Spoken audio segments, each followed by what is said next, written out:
Thank you. What a nice welcome, and it's good to see you again, Brad. Brad's been around a while. Brad knows elections, so yeah, appreciate that, Brad. Really do. And today, Aaron Brown, our deputy county clerk of the county boy, was nice enough to come out and join us. Just wave to everybody. Hello, Aaron.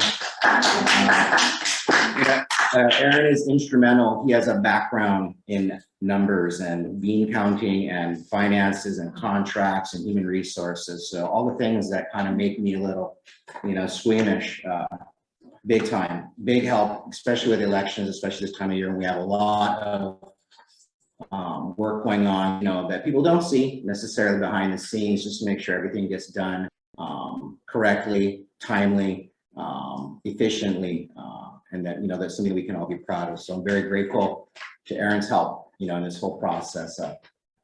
Couldn't do without 100%. So I just thankfully came out today to support this event. And I want to thank you guys, the league, for everything you do for the community. Lots of names I recognize. I know that you guys do a lot more than just, not just, but, what you guys do as League of Women Voters and nurturing, encouraging, and promoting democratic principles. I recognize a lot of the names and very community-minded people, so I'm proud to be here today. And as Brad had mentioned, this is my home. I've born and raised here, and it means a lot to me to be able to, serve the community in this capacity. It's not just a job. It's not just a career. It means much, much more to me. And I really find that is true across the board in where we work at the legislative branch and the county council, and even across the county. So very special for me. So, you call me, you want me to come out, thrilled to come out. It's just part of that experience.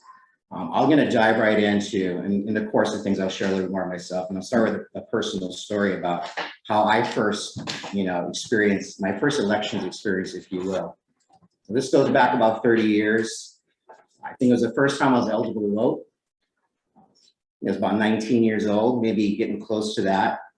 And I had no interest in voting whatsoever because I was 19 and, wasn't necessarily on a really ambitious course of life. But it's very important to my mother.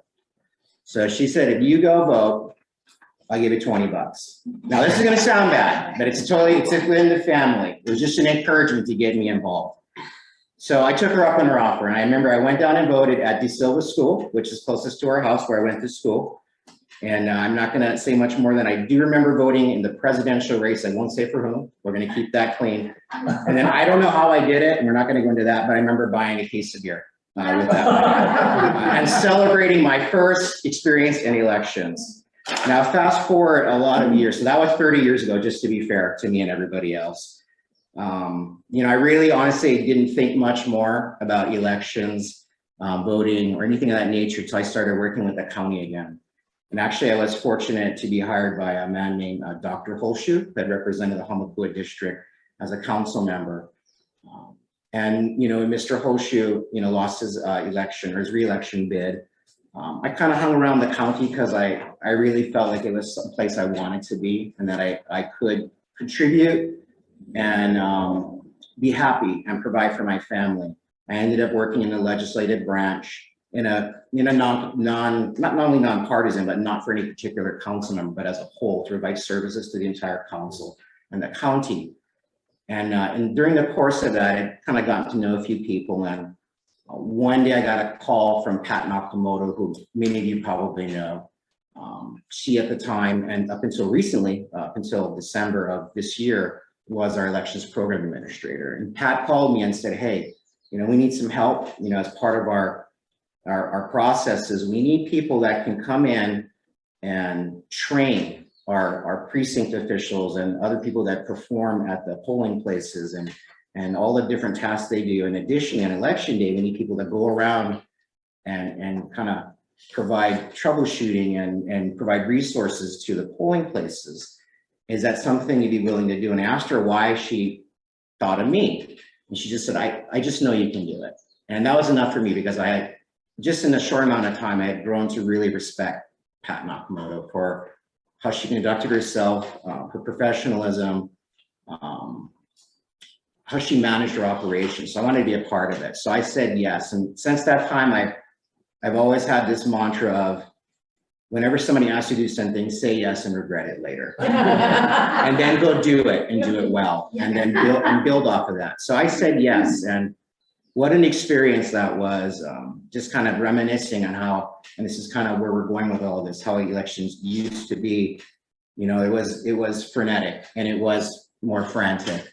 Brad knows we were part of this, and this is where kind of, you know, where I met Brad. And I remember diving into this and then asking myself, what did I get myself into? Because it is a really heavy responsibility to be tasked with training people to work at polling places. It's very, very serious business. There's joy in it, but you know, it's really critical that we get things right. So I actually, out of maybe, you know, fear, desperation, anxiety, I invited Brad to come have dinner with me and my family because I knew I could trust Brad, because Brad knew what he was doing. I just wanted Brad to come and tell me everything's going to be okay, which is exactly what he did. So I thank Brad for that. And then we, you know, continued to work together. He was working for Hart at the time, if I'm not mistaken. So we continued to work together, and we started that process. And you know, over the course of the years, I participated in that. And really what it involved was we would travel around the island and train people to work in polling places, the nuts and the bolts and the procedures and the rules and the laws and how to do things and maybe what not to do and nuances and different things of that nature. And very community-driven experience, really joyful to engage with the community that way, but really difficult and grueling. It's a short period of time. It's a huge responsibility. Pat and her crew were responsible for finding, you know, 600 to 700 people that they could count on to step in on those 2 election days, and even before that, be prepared. Mostly out of the goodness of their hearts. And we did that, you know, and I was very grateful to be a part of that, to really see the inner workings and to get to know Pat and our operations better and to be relied upon in that manner. But here we are today, you know, and with the passage of Act 136 in 2019, what the legislature did was move us into an elections by mail mode. And there is no 2 ways about it. Chapter 11, the title was changed to elections by mail. So what does that mean? In a broadest sense, it means that every registered voter who is active, and that we feel confident we know where your mailing address is and what your residence address is, you will receive a ballot in the mail. So wholly different from what I just talked about, my first experiences assisting with elections, where it was a very, you know, community driven, required a lot of people, required a lot of resources, training, attention, planning, logistics, all good things, all handled well, but just to be realistic and fair, providing a very different experience, not just for those who are working in elections, but obviously for our voters as well. You know, and one of the interesting things about the passage of Act 136 is it came not too shortly before, you know, we went into this pretty miserable era of pandemic issues, where doing things like we did back in the day, where we went around and worked in the community and open polling, that I don't think that would have been possible in 2020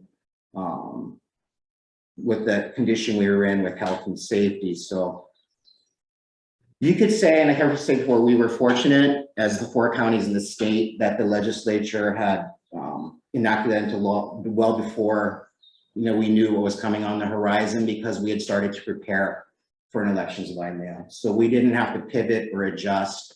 Those preparations were in place.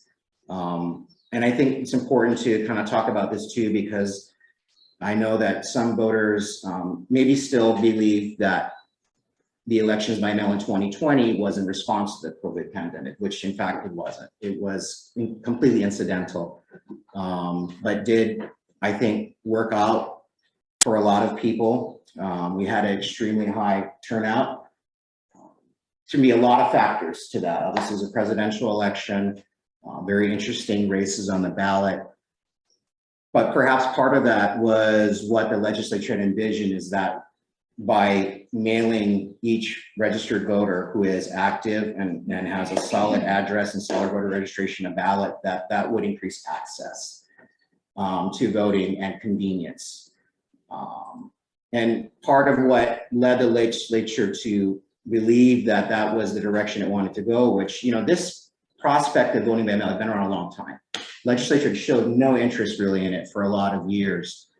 But over the years, we noticed since permanent absentee voting became something that people could ask for without having a requirement or reason or any criteria for asking for it, purely out of their own discretion and their preference, the numbers were going up each election as far as people preferring to vote by mail. And this is before we had drop boxes, so it was entirely through the United States Postal Service.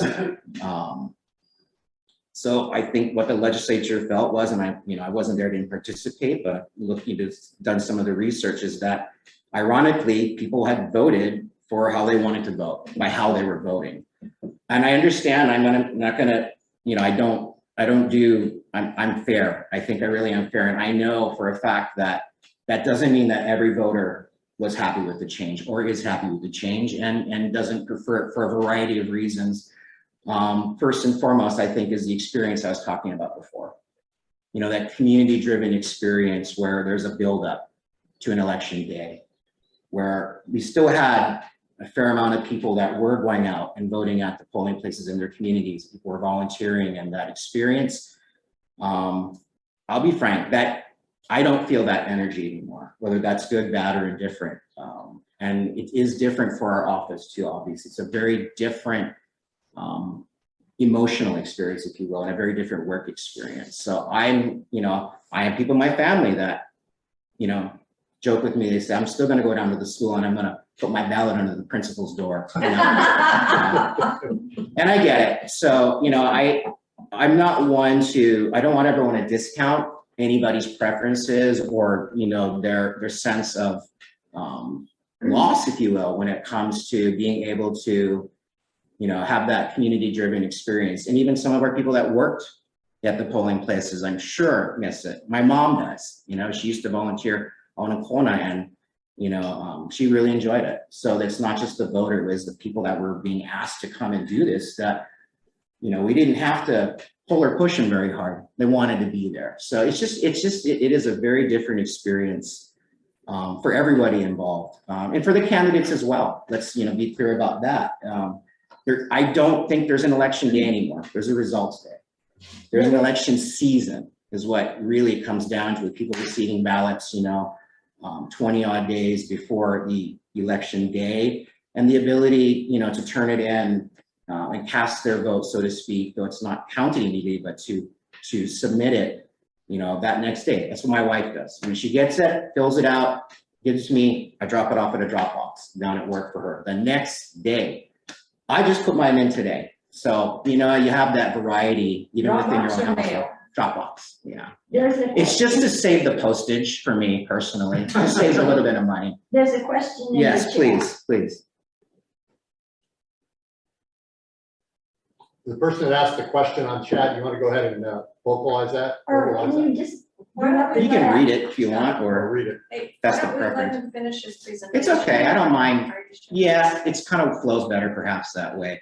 And I don't really have an order. Can you read the question for somebody can? Michelle? It's on the side up there. Are more in-person voting centers planned for the Big Island? No, and obviously not for Tuesday, because that wouldn't be possible, but foreseeable future, no plans, doesn't mean it won't happen. But right now our focus obviously is completing this election, looking at information. Right now we're seeing basically the same patterns, numbers, and data that we saw in 2020 for both the primary and general. You can run some numbers at you, basically holding true, again, for the 3 elections that we've completed thus far, meaning the primary, general, primary, and then thus far into this general, ballots are being returned at a rate of roughly 84 to 85% by United States Postal Service. So people are voting by mail. About 14% by drop boxes, and about 1 to 1.5% voting at voter service centers. I suppose somebody could make the argument that if we have more of them, more people would use them. Fair enough. But I also think that where these voter service centers are located, they're located in our most densely populated areas. And the message I'm getting is that people could certainly conveniently choose to go there, but they're not. They're doing what essentially the statute calls for, which is to vote by mail. I'll be clear too. If you prefer to vote in person, no problem. You have your reasons. I'm not going to argue with you. However, we do take the time, expense, and the energy to mail you a ballot. And the expectation is that if you want to vote, you're going to use that ballot.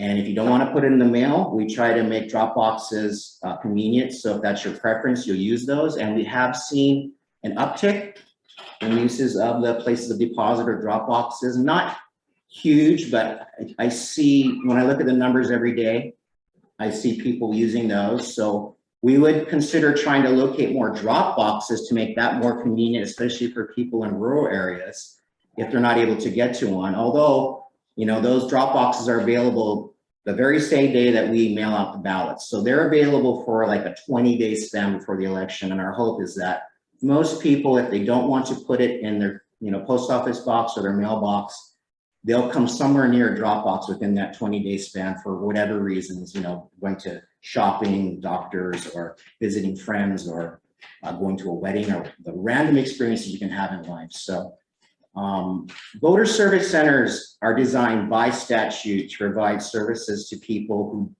don't have a traditional voting experience, whether they have disabilities that would preclude them from voting their ballot at home, or they're not registered yet, and there's no time for them to register, receive a ballot, fill it out, and get it back to us.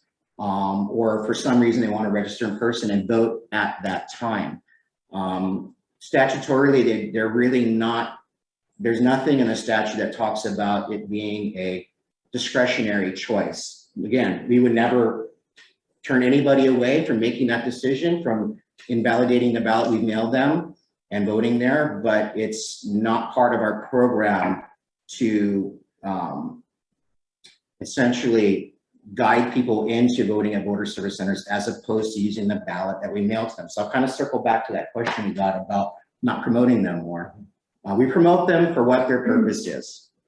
I personally am not going to advocate that our elections administrator promote them as an in-person choice, because I just don't think that's actually very healthy for a vote by mail program.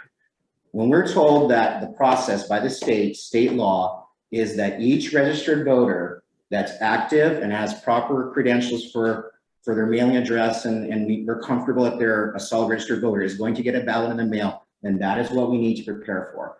That is what we need to design our programs for, is to receive those ballots back, validate them, and then properly sort them, separate them, count them, everything that's going on today down at the counting center, which is where I'm going to go when we're done here. I think it's critical that we use our resources, our energy, and our focus on doing what the law provides and the system that the law has created. And it would be somewhat irresponsible on our parts to go back to where we were before, if you will. Before we had vote by mail, it was basically a smorgasbord. You take your pick. You want to vote by mail, you can, no reason necessary. Permanent absentee status is yours. You want to do early walk-in voting, which is essentially similar to what we have now at the voter service centers. You want to walk in and do it before the election day, we had that available too. We did it in 4 places at once. The other places, the rural places we did it, they didn't get a lot of business, but Hilo and Puna, they got some business. You want to vote on the election day at a polling place, you could do that too. So it really was just totally at the voter's discretion and preference. I think that if we go back to increasing the number of voter service centers and encouraging people to come in and use them when they already have a ballot at home or they're eligible for a ballot at home, we're sliding back into that model, which is not what was intended by the law itself, and it doesn't really work with a program that's designed to properly implement and be responsible for elections by mail program. We have another question on chat. Okay. Can you explain the text mishap with the ballot tracks that sent you a voted Sure. message over 2,000 mainly conservative voters? I'll skip the last part because we don't have numbers on those things. We have no idea how our voters vote nor their preferences. So if that's the case, I'm not sure how somebody would be aware of that or has crunched the numbers on that. I'll skip that last part, but we did have a human error. It was not a glitch. There's nothing wrong with the software. There's nothing wrong with our vendor. Somebody that works with us at the county, or I'm not gonna get too much into who it was or what that was. They made a mistake. And, information was uploaded that was obsolete, therefore causing ballot tracks to let voters know that their ballot had been received, because that's what had happened for that voter in the primary. We immediately, within the hour, sent out a retraction text because we were aware, we were getting calls. People were, most people weren't upset or concerned. They were just wondering what was going on. They're curious. And as soon as they were informed that it was a mistake, they were fine. They said, thank you. Appreciate you guys, take care. That is largely the bulk of response we got. Some of them not so kind, some of them not so forgiving. So be it. Comes with the territory, we can manage that. But we did the responsible things. We notified by all forms that you receive ballot tracks, whether it's by phone, text, or email within the hour, that it was an error, so that people would know that that wasn't the case and that they should be expecting to get their ballots soon if they don't already have it, which was the case for most of those voters. I also went the next day, watched TV, but I was on every news channel saying this much. I talked to the Star Advertiser, West Hawaii Today, Hawaii Tribune Herald, Big Island Now, and also Civil Bean. So, we were very transparent, as we should be, nothing to hide whatsoever. Wasn't our best day, totally acknowledged that. Completely isolated, though, to information and messaging and communications. Had nothing to do with anybody's ballot, their access to voting, their voter registration, or anything whatsoever. Does that mean I'm happy about it or it's okay? Absolutely not. We want our voters to be able to trust messaging that we've asked them to sign up for. That's problematic. I understand that. So not ducking that in any way, shape, or form. It happened. As far as I know, I don't use ballot tracks, but as far as I know, I haven't heard anything. Seems to be working fine now as it's intended to work. So appreciate opportunity for those people that use ballot tracks, have continued to use it, and it's working for them now that they've stuck with it and seen that it is reliable. And, we did obviously apologize for those that were confused, misinformed, and, if you're upset, so be it. We accept that and take your cracks. I think Brad, and then I'd like to comment. Yeah, I would just like to say, I used ballot tracks. I got the incorrect notice. I got the corrected notice, and a day after I turned in my ballot at the county clerk's office, I got the notice that my ballot was being processed, so. And I echo that as well, because within 2 minutes of getting that email, I called the state elections office. And luckily it was only isolated to a question of whether my ballot was received or not. Right, correct. It has nothing to do with how I voted or any of that stuff. So it was, and your office was very responsive. We were, and I'll be clear though, you don't ever want to put so much pressure on people that they work in an environment of fear or anxiety. Things are going to not go well. That being said, I will tell you this.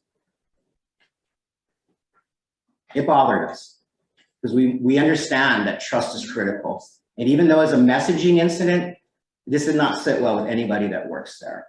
So I want people to know that too. It's not something we take lightly or trivially or like, it's okay. It's, it's not a big deal. You shouldn't be worried about it. It's up to each voter their level of concern. I'm not going to argue with them as far as, their level of concern or if they were angry or upset or whatever they may feel. So be it. That's your prerogative. I understand that. And again, perfection is not only elusive, it's impossible. But that doesn't mean that's not what we're striving for. That's our goal every day down there. And that's what we do. We look for needles in haystacks. We work so hard. So this was something that, though it didn't cause any irreparable harm, hopefully, maybe for some it did. Yeah, not something that, we didn't take it lightly, and we understand, and, we really did our best to then put all of our energy and effort, especially the next day, into giving people confidence so we can move forward, because that's what's critical at this point in time. We need to move forward on that, and just reestablish, why we're all here, and that, you can certainly trust our operations, and we appreciate everybody's, support in that. John Media has a question.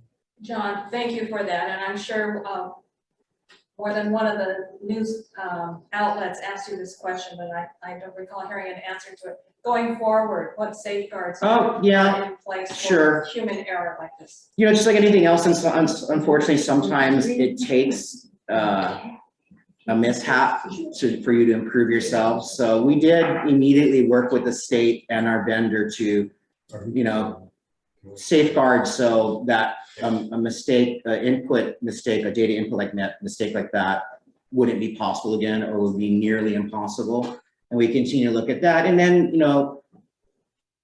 there are good things born out of things that aren't so good. And, I really asked the staff to look for other things too, that not even associated with ballot tracks, where we could look at being extremely proactive and shoring those things up too. But a lot of those other things, we've done that. We've really done, I think, we've maximized our responsibility to make sure that everything is intentional and works as it's supposed to. But yeah, we did improve our systems. Another question? Yeah. There's the 3 questions or comments in the chat. If you could twist your chair and maybe Sure. you could put them up there on the screen, Okay. you could read the question. Or kill it. Yeah, it's very difficult to go back and forth to chat. If Yeah. we're gonna do this, we'll have to do it every now and then. Well, Sorry John, for those who missed it. Go ahead. Quite frankly, this is fine, because I think these kind of questions, it's good, it gets good information out, and I really didn't have much more to formally present as far as that goes. I mean, we kind of got to the point where we're talking about where we are with elections by mail, so I'm fine, and if other things come up, if you only have questions, but whatever it might be. Let me read the one. I Sure. would like to make a suggestion to Yeah. open the door. This is from Nancy Bandera. If possible, to our younger voters so that they know all the Steps. All the steps. that are intended. Somebody else read it. that's To minimize closer. fraud, your thoughts? I'll read it. I put it forward, so I'll read it. This is Nancy Bondurant. I would like to make a suggestion to open the doors to the process, if possible, to our younger voters so they know all the steps that are intended to minimize fraud, and would appreciate your thoughts on the matter. It seems to me that if you plant the seed in our younger voters, they go home and they plant the seed with their elders. They said, hey, they're doing this and they're doing that. And, they caught 4 illegal ballots today, or whatever the deal is. And it's a good way of involving our younger voters and keeping them in the excitement of voting and the necessity of voting. So I think that's a good place to start, is not only in Hawai'i County, but in the state, no incidents of voter fraud that were, that have been prosecuted or have come forward. Can I say that means it doesn't happening? No, but by and large, when I do my research and people attempt to do things that are outside of what they're allowed to do, they're caught and they're prosecuted, as they should be. And that's what we would do here. I can guarantee you that it would be basically, if anybody did anything with somebody else's ballot or whatever the case may be, or at a voter service center that was out of line, I'd be the first one there to say, prosecute these people to the fullest extent of the law. Because we need to reinforce that, it's a serious infraction to do anything other than what you're supposed to do with your ballot, or if you're at a voter service center or at a drop box or place deposit, whatever the case may be, that you're doing it according to the law. And you're just doing what, your responsibility to, participate in the election system and democracy. So that means, it's not, we don't have, in my opinion, a big concern about, this is blinking. Is that a problem? No? No, Okay. it's because I'm trying to get back to you. Sorry. about That's that. okay, no problem. That's okay. It takes a real trick to be able to jump back and forth to chat. But by and large, Part of it. what I would say to that is, when you say open up the doors, I'm not sure what that means. That's a very broad, concept. We do have essentially open doors for the most part, in that a lot of what we do involves watchers and observers, and not just that, but people that don't work in elections full time that come and help us with the process of, separating the ballots out from their envelopes, and then separate table their secrecy sleeves, and then making sure that they're presented to be, scanned and counted. And it's we have a lot of people involved in that. So it's not done all internally without any community engagement, or any opportunities for the community to participate. But there's also the aspect too of there is security, and I know a lot of people are concerned about security. Part of security is you have to balance access and security together to make sure that you don't have something that is so open and exposed that it becomes vulnerable to potential, acts that would be considered criminal or outside of what we're supposed to be doing.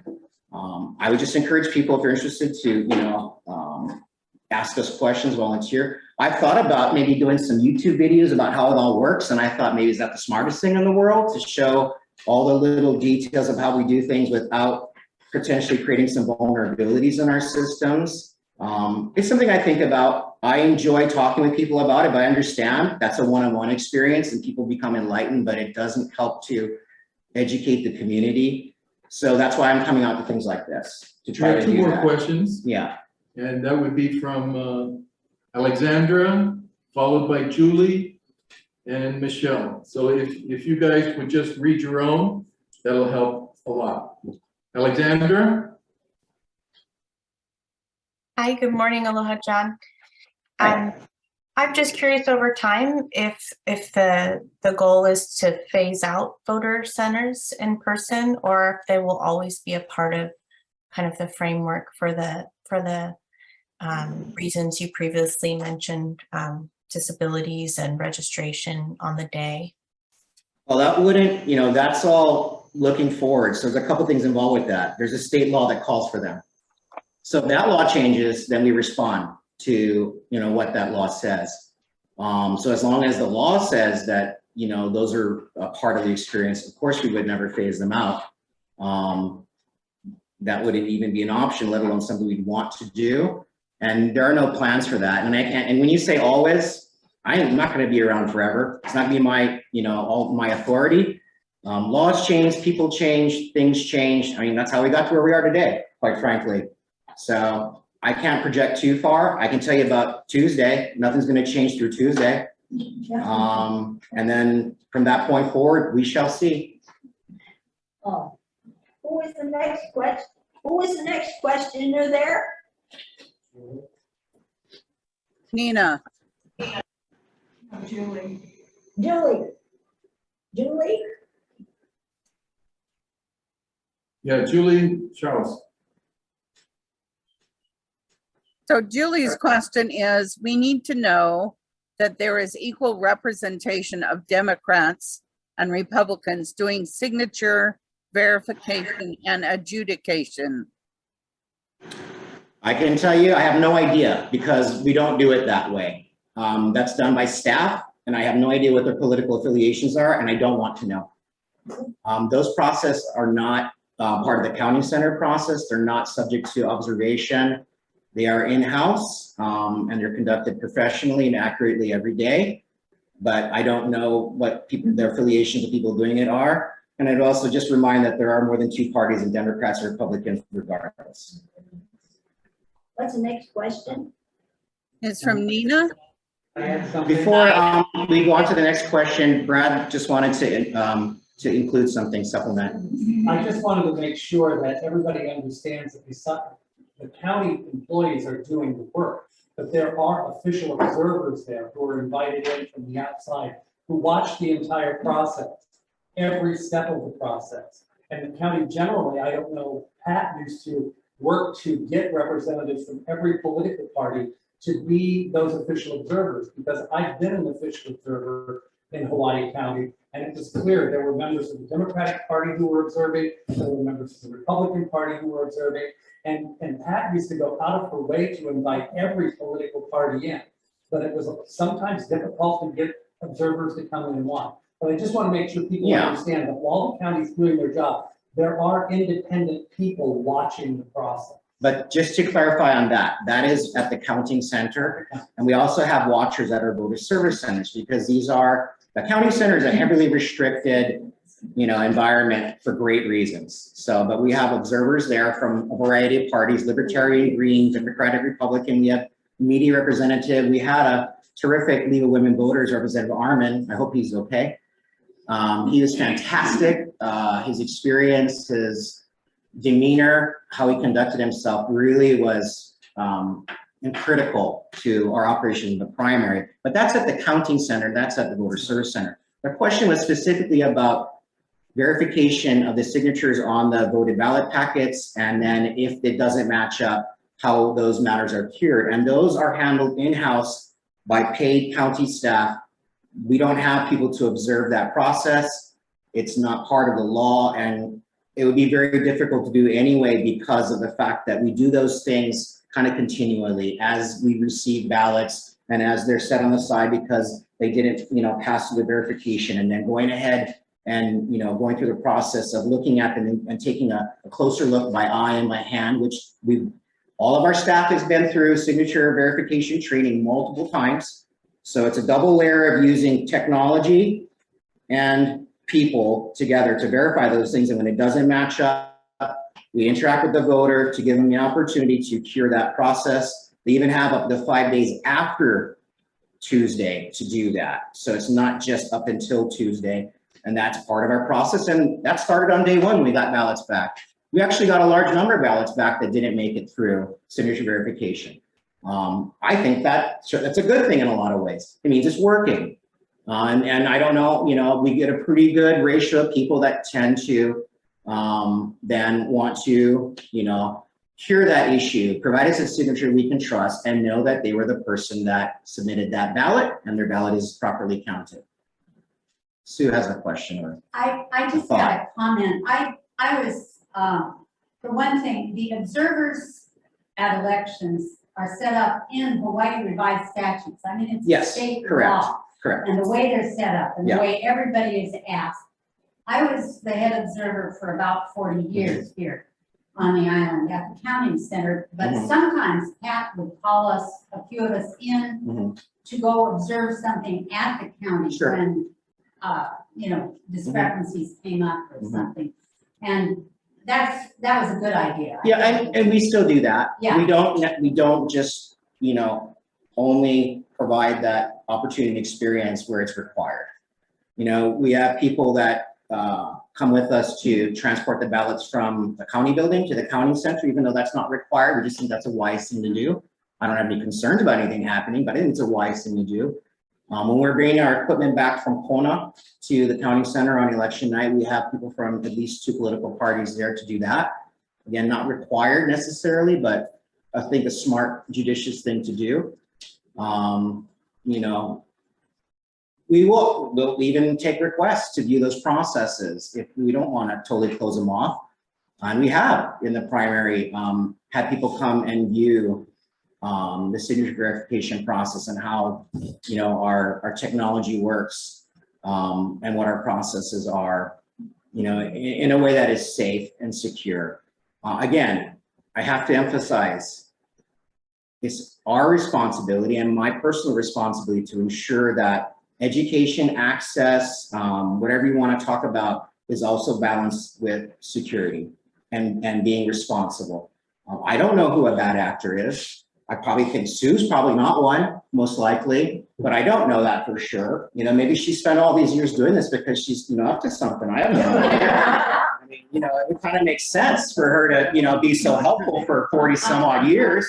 I'm doubtful, but I don't know that for a fact. So, these are the things we have to weigh out, but I feel like, and, that's just my opinion. I'm biased, I'm partial, that our office, before I was responsible, obviously, was extremely responsible with making sure that processes were not totally internal when they could be shared, both from a pragmatic standpoint and also a security standpoint. And I feel like we've done the same, in our current tenure. People will disagree, understood, agree to disagree. We have another chat question from Nina. You want me No, to it's read from it? Nina. Sorry, it's from Nina, not Nina. Nina is there. Sorry. Nina is on the screen. So my question, John, is the complaint I hear most often as an older person from friends that they question ballots that are being sent to dead people and are saying that's a big source of fraud because somebody else fills out that ballot. Sure. What can you say about how your database is kept so Right. that that is minimized? Well, first of all, specifically I won't speak only to dead people, though they won't mind. It's But not funny. It's really not funny. that people are dead, I agree, but The funniness of dead people voting. I don't think they can, first of all. Well, you know, it's not It's funny. probably it's fraud. impossible. It's It's probably fraud. impossible, but John, it's fraud. Would Do be. you have, You said bring it to you. do you have an example? I put it down. Well, I wrote it down. If you see fraud, I will prosecute. That's what you said. okay, so can you, I mean, Good answer. fair enough. You call me, tell me all the dead people that have voted. But the reality is, our voter registration database, I hope that people would agree. The county does not actively call it. I don't think you want us doing that. It requires the voters and the voters' family to help us with that. If you've moved, if your kids have moved away, they've gone on to college, they're not voting here anymore, they don't want to be absentee voters, tell us so we can remove them from the roll. We don't know where they've gone. There's 136,000 people on this roll. We don't have the time, nor is it the type of country we live in, where we're going to track people down and say, are you sure you still want to vote? Are you still qualified? To make sure that that roll is as trim as it could possibly be. When people die in Hawaii, we receive notification from the Department of Health Vital Statistics. When we are clear that that information is accurate, we remove them from the rolls. If they die in another state, or for some reason people don't know they passed away, we don't receive that notification. If you receive a ballot for somebody at your home or somebody you know is dead, please call us and tell us, so help us out. It's not a flaw in the system that people receive ballots at their homes for people that aren't there. It's part of voter registration. The flaw would be if anybody takes that ballot and then tries to use it. And what they would need to know, first of all, is how to forge that person's signature. That would take a lot of practice and work. And then you only got one shot at that ballot to get it right. So there's that in the first place. And then secondarily, they would need to be committing a Class C felony for the purpose of voting one more time or two more times. It is a serious infraction. So claims of not even the word widespread, but even numerous acts of people voting for, or dead people voting, or people voting for dead people, I'm dubious, quite frankly. I'm extremely dubious that that's occurring. People who believe it's occurring, give us names, give us something that we can look at. If you show me that says, just give me a name. I'll look up the last time they voted, and if it's after they're died, we got an issue. Most likely.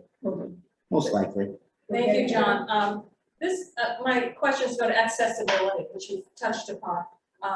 Number one, at the voter service centers, what does the law provide in terms of language accessibility? I realize that the census comes into play. And That's really what it's all about. Right, okay. Yeah. So for Hawai'i County, Honolulu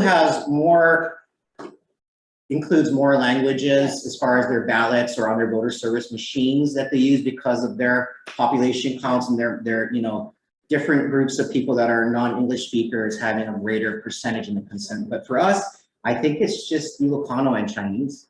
Yes. Yeah, that's it. yeah. And so if those numbers change, then that changes too as far as language access on the ballot, as well as almost anything we do. Okay, Yeah. thank you. And then in terms of the voter boxes, has the number remained the same from the general to the midterms? Well, I'm glad you brought that up because we're talking about change, right? And how things evolve and how we got from basically, I think, before I was ever born, where everybody was voting on one day at a polling place in their community to where we are now. But even with the passage of Act 136, at that time, the law said that the drop boxes were to be put up 5 days before the election. Because the drop box purpose wasn't more as a matter of preference, it was for, it's too late to put your ballot in the mail. They really wanted people to use the mail, Yeah. for whatever reasons, right? So, but even when that was put in place, there were, discretion was exercised and the counties decided to put them out 13 to 14 days instead of the 5 days, recognizing that might be a preference of people as opposed to mail. So we took that action. And then in the next opportunity, the legislature changed the law to say that they are open approximately the same time that the ballots go out, which makes sense. So even those changes have occurred in the last few years. So the program, going back to the other question about voter service centers, different features, you know, the law will evolve. There'll be things that people notice sometimes, you know, that they can actually see and observe for themselves as something that's different from their previous experience. And there'll be other changes that they don't notice, but that will change how we operate internally and how we work with our community. But, So for you know, this midterm election, do we have the same number of drop no. boxes? So we started, I think we've added 2 since the first primary in 2020. We added Laupoihoi and Waikoloa. Yeah. And I look at those numbers and I kind of, you know, it's interesting. You see, like, I won't name any communities. I want to do that, but some of them, you know, certain days there's 1 ballot in there. Other days there's 14, and then one there's like 82. But, and then, you know, I look at the numbers and there's some that are used much less than others, but I feel like by and large, unless there's good reasons otherwise, once you do something, you offer it to the community, you tell them it's here, you should keep doing it. So even for that one person that put in there one day, that's what they wanted. They were the only one that day. Value, there's value there. So we have looked at other places. The difficulty is finding places that meet all of our criteria, which is first and foremost, security of both the box, the ballots, and the people that go to use them. Is it a safe place for somebody to go, and is it a safe place to put a ballot box? That's why by and large, the majority, 2/3 of our boxes are at community police stations because they're accessible for people. You know, we feel like we're pretty safe, you know, that, you know, I don't know what somebody would do to them. I have no idea what kind of, you know, act of terrorism or whatnot could happen, but if they were, maybe less likely to do it if it's at a police station, probably. But also there's good lighting, they're ADA accessible, good parking, and most importantly, they need to be available 24/7. That's one of the features of a drop box is that voters can use it at their discretion on their schedule. And not everybody can be here today if they're working or they're sleeping because they worked the night before. More chat There's questions. questions there in the chat. Ketilani, you want to read your question? Sure. Yeah. So thank you for when ballots are delivered to the post office to be mailed out, how are the undeliverable and return to sender ballots handled at the post office? And how are they sent back to the county? What happens to them? And how is the voters list updated with the info? I don't know all those details, to be honest. Our staff handles those things, and I'll acknowledge that deficit, and I'll look into it more, and I should know more about that. I do know that there are processes in place. It's not random. It could possibly affect your voter registration depending on the circumstances, but undeliverable mail, that is a factor into whether or not you know, we're confident that the voter resides at that address. Not because we feel there's any sense of fraud necessarily, but just because things are out of date. Those are great questions, though. Does your aide have any knowledge on that? No, I don't, I just, so those kind of things we're not like heavily involved with on a day-to-day basis, nor do we often communicate about them in like a, you know, to be spokespeople. So therefore, I don't have as much knowledge on that. I'm going to acknowledge that and agree that those are good questions. Julie has a question. Why are our votes given over permanently to HART systems and thus inaccessible for future reference? I'm not sure what that means, but HART is our contractor that was contracted by the state to provide voter service center and counting center equipment, resources, and staffing. And they're a terrific company. I enjoy working with them. I don't know what votes given away permanently to them means. The ballots are retained by the state for 22 months, if that's what you mean by votes. But we do utilize HART to count the ballots using a scan system. We don't do hand counts. That's not on the table. Manual audit. There are features included that of course, we test the machines for logic and accuracy before they're ever deployed. We seal them. And then there are audits that occur just to verify the machines are operating in the manner that they're intended to, and they're working correctly. Question, my understanding is those machines have a paper audit trail. Yeah, and beyond that, there are so many safeguards in place to make sure they're functioning well. You'll have a hard time convincing me otherwise. I have no doubt that Hart wants everything to work well, meaning every vote is properly counted as it's been casted, 100%. And if we can agree to disagree, but I have more evidence because I work with them and I trust them and they're good people. And they don't take shortcuts. I appreciate Hart. There's a question from Sue. Yes, I did have a question that kind of builds on Kekalani's question about the undeliverable mail. So John, you're saying that you don't have any numbers from 2020 about how many ballots were undeliverable and returned to? Not on me, but those numbers exist. And again, I will say with confidence that undeliverable mail is a feature of the system. It tells us basically that something can't be delivered. Therefore, there's an issue with the voter's voter registration. Well, it seems to me that this has been a concern of mine, although I certainly worked hard for vote by mail, but I wonder whether we could try to make a bigger push toward letting people know they have to update that registration. Not a bad idea. A lot of times if they don't get a ballot, they, it may not dawn on them that. Well, I don't know if there's more concern about people getting ballots that don't live there anymore or people not getting ballots. But the reality is that if you're properly registered, you should get a ballot like 21 days before the election. 21 days before 7 p.m. that night where we can't count your ballot anymore.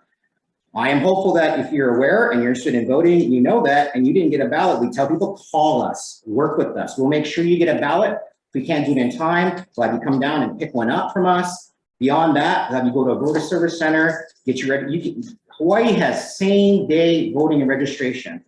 So those are different ways that can be accomplished by people who expect the ballot but didn't get one. And I will agree with you that, yeah, I mean, we could certainly put out more information about, people making sure their registration is up to date. We can do that. I don't know how well that will work though. It's questionable. Follow-up question. Kekalani, you had a follow-up question? I'm sorry. Yes, I was just wondering and curious as to what happens to the ballots in the drop box located in the voter service center, because I had a immediate family member who dropped their ballot in the Hilo office drop box, and his vote was not counted as we tracked his vote on the ballot tracks. And so when we called the Office of Elections, they admitted that he lost his ballot. So I was just, the reason why he put it in. What did the Office of Elections state? They said that they probably lost the ballot. So I'm curious as to what happens to those ballots as soon as they box, like how could it get lost? Because he didn't want to drop it in another drop box. He felt like it was safer because it was in the voter service center. But his vote was not counted, and I have the snapshot of that and everything. So we were just curious as to what happens to those ballots that are located in the service centers.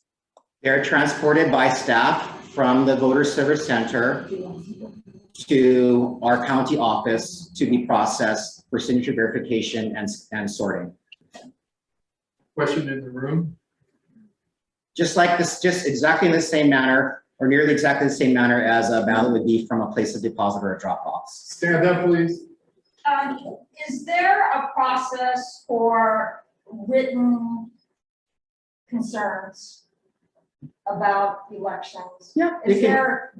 Write to me, email me, call me, write to me as clerk. Because I think that's the most expeditious way of getting this investigated rather than saying, my friend did this. Sure, and that's something that I would say too, is, we obviously, if somebody believes that they properly cast their ballot and it wasn't counted, that's something we want to investigate. At some point, we're not going to be able to, because it's possible that that person's ballot was received, signature is verified, it was properly sorted, it was sent to the counting center, it was properly separated, but it went to be counted, it might have been spoiled, which then you should know that, we should be able to determine that, but the ballots get separated from the user at that point. So we really can't do forensics after a certain point. And that's not a flaw again. The ballots being separated from the user is a feature of the system. Yes, it's about your privacy to vote so that people don't know how a person voted. Very important to our system.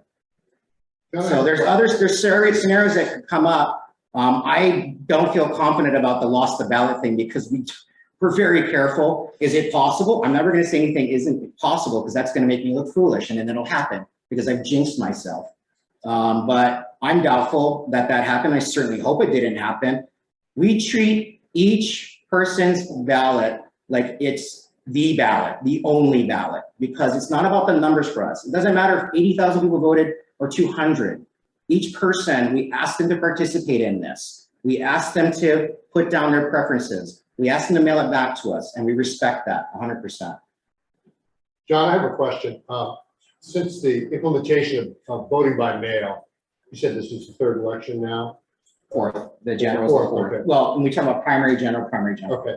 How do those turnout figures, voter turnout figures, compared to before the mail voting? I haven't looked at it too. I mean, obviously, but the 2020, the numbers were up, I think, higher than we've seen in a long time since we used to have, and not just the sheer numbers, but percentages. Probably more important because populations change, right? I'm not gonna say they were the highest ever because there was a time when nearly 100% of people that voted, right? Those days are gone. I don't think they'll come back. Hopefully they will. That's why you guys are here, to help get us closer to that. But we had a high turnout in 2020. I get asked about turnout and I just get a little squeamish because people have the opportunity to vote. And I'm very comfortable that it's extremely accessible and it's just right there for them. Why they do or don't, I don't get involved in that because that's not our side of the fence. Right. Our side of the fence is just making sure that they have the opportunity and that we treat that ballot with respect and that it's properly counted. Right. And that, everything runs according to law, plan, and protocols. If my understanding is correct, that the vote by mail law was passed in part to increase access. In part, easier. in part. Then you think that we look at those figures from 2012, 2016, and 2020, and just see what they look like. I mean, Sure. I would just assume there's a great turnout. And now I think incorrect. I think that there's, depending on who you are, Yeah. There's interest in that if you're a lawmaker, there's interest in those things. I would hope we don't do anything too reactionary based upon any given election, because there's so many factors that go into turnout.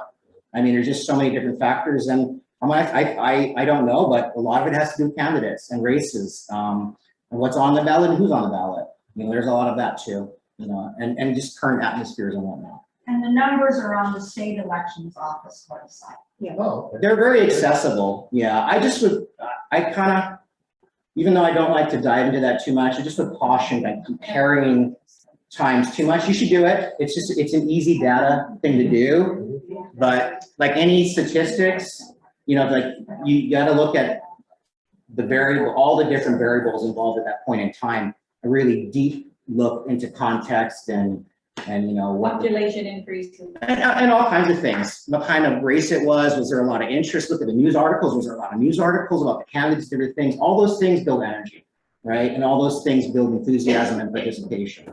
Okay. Our job is to make sure that the access is there first and foremost, and then that we follow through and people decide to vote and do our jobs correctly. Okay. That's what we're Question in the room. Pretty much, I think it's more of a comment and, directed to John and to his, to Alan, which means that. Yeah. My name is Kalei, K-U-T, and Yeah. I'm interested in learning about the League of Women Voters. It's my reason for being here. But I'm gonna say to y'all that I am from a generation, I'm born 1948, but 74 years old. So I come from a generation of when we voted, it was the way that it was the United States of America set it up to be, and that is in person. So you would have to register, and that's where the League of Women Voters came in, because they were the organization helping to promote and get people to be interested and go out and register to vote. That was their agenda, and kudos to them. I love it. So we had to register, you get your notice, you go to your precinct, you show up, you show your ID. And in my estimation, that was the most secure type of voting, because throughout the United States for years, it was never allowed to mail in a vote. Never.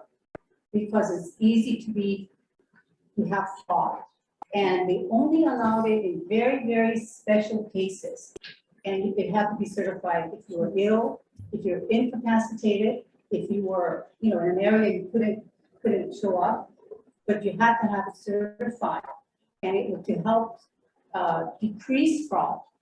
Okay, and this is where I'm coming from. You work for that, but I'm coming from, I want my vote to be counted. I don't want to be her cousin that didn't get the vote counted. I don't want that to happen. That's my concern. And so I say dead people cannot show up at the voting poll.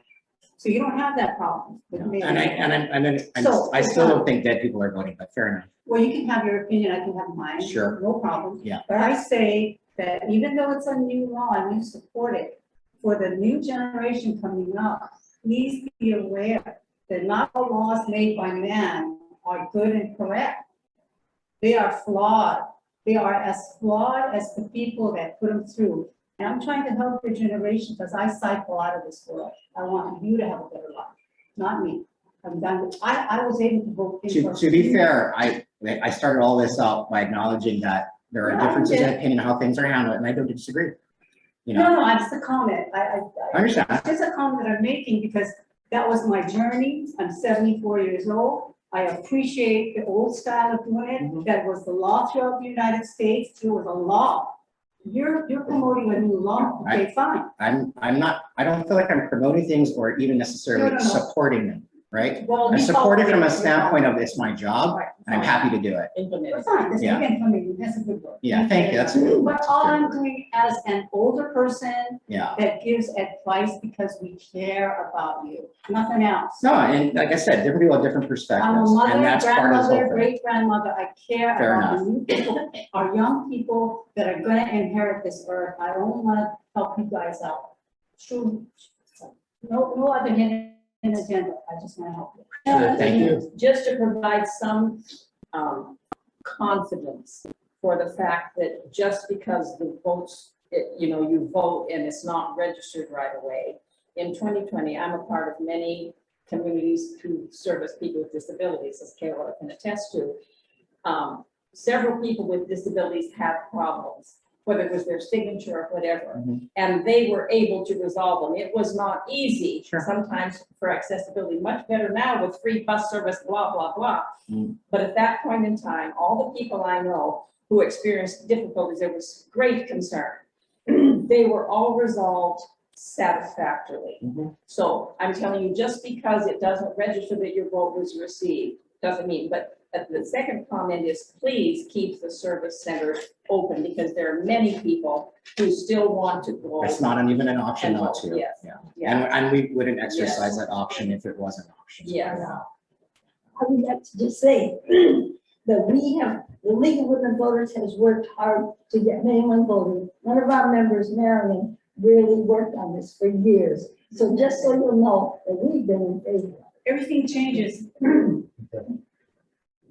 Brad? I know we're gonna have to wrap up here pretty soon. Yeah. I'd like to make two comments. As a retired election official from California, in 24 years administering hundreds of elections, I had one incident of a dead person voting that I could not find who did it. And I had my district attorney investigate it one time in 24 years.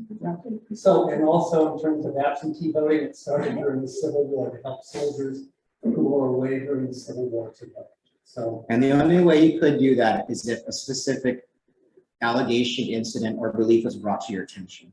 right. Not necessarily, Boy, his signatures didn't match. well, not necessarily, vague kind of broad generalizations. which don't help us, quite frankly. Thank you, John. Donna, did you have a comment? You had your hand up. I just wanted to mention about, there are ways of taking the vote away from people, and one of the concerns that the League of Women Voters has had about is disenfranchisement of voters. And one way of doing that is closing precincts, which we see across the nation in some states where they don't want disadvantaged or economically disadvantaged or certain racial groups to vote. So they'll close the precincts or limit the hours of them. So in-person voting is not the only way to take away the vote or to make sure everyone can vote. A lot of times people cannot. I was on a permanent absentee ballot here because I never knew if I was going to be in town, if I had to go to work. So it made it possible for a number of people, college students who wanted to vote in their own home district. Voting by mail has become, it's a choice. I think Hawaii has is voted, well, is scored to be number 4 as far as making in a national poll of the evaluation of how easily it is to vote in the United States. And Hawaii was ranked number 4 as one of the 4th easiest. And I think the direction that the state elections office and the state legislature is doing with making voting more accessible for everyone should be applauded. Yes, there are always going to be opportunities for improvement, and the League of Women Voters is always one of the first ones to point them out. So I think we need to continue to do our job and encourage people to voice their concerns, let us know, let you know, but also in writing, and that's exactly what we do. Yeah. Thank you, Don. As Brad mentioned, we have to wrap up pretty soon. Go ahead. You have a question? or comment? One of the questions that our particular group of people mentioned that they like clarified is without having to declare a party on the ballot. Do you believe that influences people in a negative way or positive way? And isn't it actually against state statute to have to? There was a court case that went to Hawaii Supreme Court recently that basically asked those questions. The Supreme Court said, no, it's not unconstitutional. It's a state law. That's how primaries are voted here. So it's a matter of state law. It went to the courts and the courts. Didn't you say it wrong? This one is a state law. It's not declaring a party. It's on the ballot. It's not, I just said that. It's a state, Hawaii state constitutional law that you're not supposed to ask. So there is litigation that went to the Hawaii Supreme Court. The litigation basically said that the state law, which is not constitution, HRS, did not, it conflicted with the Constitution, which you're mentioning, and the Supreme Court said it did not conflict at all. It was upheld. It was that primary voting, which I'm not here to argue for or against. Yes. No, I'm not trying to argue with you. But I'm just letting you know, these are the facts, Question. and I think I just answered it. Yeah. So it's no longer considered illegal because. It was never considered illegal. But that's a state law. Okay, so when you're saying when the argument was made, it was rejected by. No, what we're saying is Supreme that Court. what she's talking about is a Hawaii state constitutional law. Right. And so it's, but yet, it's that you cannot, that you're not supposed to be mandated to declare a party. But she's saying that on the ballots, it's still asking you to declare a Well, party. I understand John's response was the court looked at that Try to be as issue clear as and possible. rejected that. Yes. It was upheld by the state Supreme Court. How does that make sense if it's a state, it's a Hawaii? Because they don't, change the the law? court doesn't see it as a conflict in any way, shape or form. They're clearly ruled on that. And I'm not saying that's a good or bad thing to have to vote in that manner, but that's how the, that's how, Good example of laws. I have no idea how it affects the individual voter. That's up to the voter how it influences But them. it's weird that you can support one new law and the law that's already on the books, it's okay with you. I don't know. Confusing. No, it was upheld. It wasn't rejected by the court. I understand, and just, the question was that it's a state law, and then it went through the courts and you're saying that it's not The great. court said that those two things actually work together. Because they put, That's a question for the law school. Contact the law school. I say law. Is it true that the ballots, numbers, or whatever they are sent electronically to Oahu and then back in final count in this county? I'm not sure, maybe. We did have an observer who was actually fired for bringing up the fact that there were statutes of some kind saying about not having servers in the room where things were being counted. And when he observed that was the case, he had been carefully trained about what to do under the observation. And we've also been told that it was all brought up with courts, but it's all thrown out. Do you have any, have you had any introduction to that having occurred, and how may we consider, move forward with having this situation be presented, since the court's already threw it out? The actual counting of the ballots, and then the tabulation, and then the declaring what the results are all handled by the state. It's not something that the So it county. goes to Honolulu and then back before it's validated, is what happened in Hawaii, is what. What I'm trying to express to you is that it's not, that's not under my purview. But whatever is occurring, we've been doing it for however the best way possible. That's also secure and accurate before I ever got involved. But Stu has maybe more knowledge than I do on this. Well, the votes are counted here by heart, and Yeah. they're not hooked up to the internet No. until the end of the night. They shoot the results off to Honolulu. That's what you're trying to express, yes. They that's never correct. come back here. I mean, things don't go back and forth. They go straight to Honolulu, where they are tabulated by the And state. Bradley knows more because he used to be heavily involved in this process. Yes, the Yeah. ballots are counted on ballot scanners. They're completely independent of the internet. Yeah. Even each ballot scanner is independent of one another. The results come out on a little card that looks like a credit card for each one of those machines. Then they're stored on there, and they're backed up on the scanning machines. They're also on the card. The cards then are taken to a separate system, Right. which then uploads those numbers to Honolulu. It's not the ballot scanner, it was never attached to the internet. There is a modem that sends the numbers to home, The secure mode. a secure modem. The results are then sent back to the county. Now, I don't know how it's done now, but That sounds exactly but right. when I did Yeah. it, after the results came back to the county and we had those numbers, Mhm. we retabulated all of those cards locally Mhm. and confirmed that what Honolulu To sent. match it was up, correct number, exactly. That Yeah. they matched up. If they That's didn't why match up- we're there till 5 or 6 in the morning a lot of times. And in on election between day. that time, a certain number of ballots were hand Yeah, to confirm the count. right. So yes, there are numbers sent to Honolulu, but it's on a completely different system than the machines that count ballots. We have one last comment from Ruth Robison, and then the time is Yeah, I coming. think time is up. Thank you, Brett. Go ahead, Ruth. Well, I just posted that I appreciate, to thank Mr. Henricks for his presentation and for fielding all the questions put to him today. I volunteered at the counting center in Hilo last Saturday, and I found the process to be very professionally run and in a scrupulously nonpartisan way. And as you said, Mr. Henricks, methodical, not frantic. Kudos to you and your staff.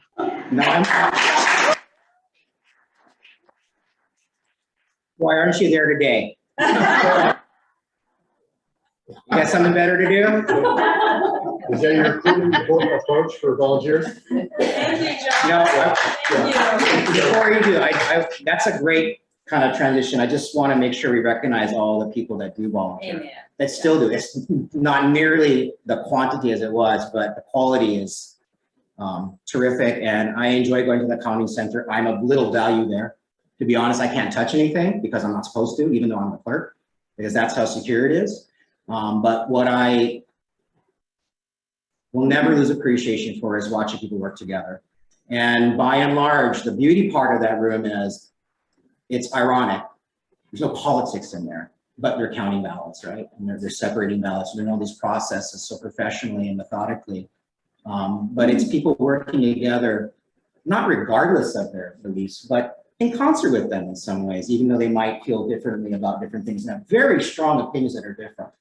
I thought that's what made this country great. I really did. Is that people that have very vast different viewpoints on policy or how we do things or don't do things can still share a meal together, can work side by side in the community, can, you know, clean up downtown, right? So that's one of those things that by its very nature, we need to have a room of diverse people. But we don't want it, it shouldn't feel that way. The room should feel cohesive, unified. We're all there for a singular purpose to do things correctly for our community. And by and large it is. It's a terrific experience. So was that Ruth? That's right. Yes. Thank you for being there for us. And I'm just kidding about this. I know you have a big day today. I was just teasing you. I want to thank Jon for coming and. Thank you for having me. Appreciate For it. coming over as well. And good luck for the election. Thank you. Appreciate your insight. Yeah. Go to the county center now. Go check it out.